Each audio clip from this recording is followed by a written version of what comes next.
पाकिस्तान तहरीक इंसाफ का कहोटा में power show, सख्त मौसम, बारिश भी कप्तान और इसके खिलाड़ियों के हौसले को पस्त न कर सकी। अवाम का जमे गफीर कप्तान के दीदार को उमड़ आया। अजीमुशान जलसे और कहोटा वालों के जज्बे और जुनून को इमरान खान का सलाम। जितने जज्बे के साथ आज खवातीन आई, इनको खुसूसन सलाम पेश करता हूँ।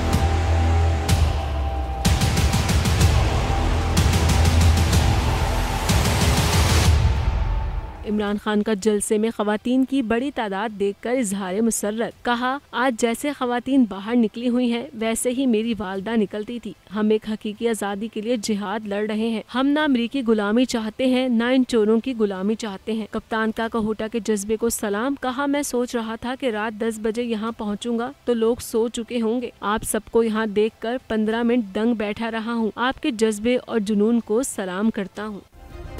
सब्सक्राइब करें और बेल दबाएं ताकि कोई खबर रह न जाए।